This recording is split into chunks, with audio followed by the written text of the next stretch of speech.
नमस्कार. वाटलंही नव्हतं या मुद्द्यावर व्हिडिओ काढावा लागेल. तर मालेगाव तालुक्यातील डोंगराळे गावातील ही घटना आहे. अत्यंत लाजिरवाणी गोष्ट घडलेली आहे आणि मला तरी असं वाटतं की सरकारने लवकर निर्णय घ्यायला हवा. कुठल्याही व्यक्तीला आर्या झाली, आता यज्ञा बाळा झाली, असे कित्येक तरी लहान मुलीचा बळी घेणार आहात अजून तुम्ही. एका दिवसात तुम्ही नोटबंदी करू शकता, एका दिवसात तुम्ही लॉकडाऊन लावू शकता, एका दिवसात तुम्ही सरकार बदलू शकतात. तर एका दिवसात फाशी का नाही? एका दिवसात त्या नराधमाला फाशी का नाही? का तुम्ही वाट बघताय? कशाची वाट पाहताय?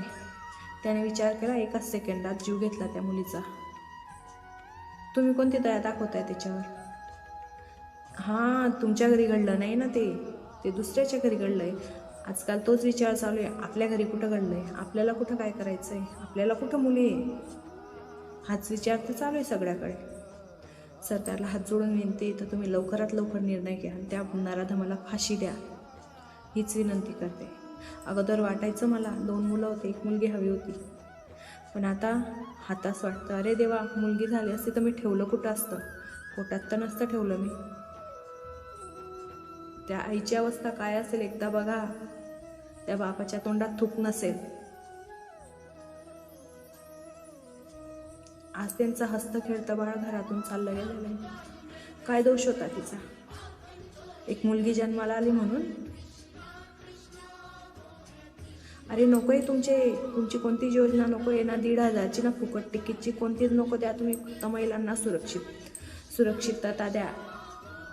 महिलांना सुरक्षित वाटेल अशी काहीतरी सोय करा, अशी शिक्षा द्या त्या नराधमाला की दुबारा कोणत्याच व्यक्तीने असं केलं नाही पाहिजे. किती जीव घेणार आहात? किती वेळ घेणार आहात? अजून कोणाची वाट बघताय? घ्या ना तत्काळ निर्णय. तुम्ही सरकार बदलू शकता, तुम्ही सगळं काही करू शकता. आज तुमच्या हातात हे सगळं, तर का फाशी नाही त्या नराधमाला? का त्याच्यावर कोणत्या गोष्टीची दया दाखवताय तुम्ही? काही लोकांना तर खूप राग येईल माझ्या बोलण्याचा, पण येऊ द्या, मला नाही फरक पडत. सरकारला एकच विनंती,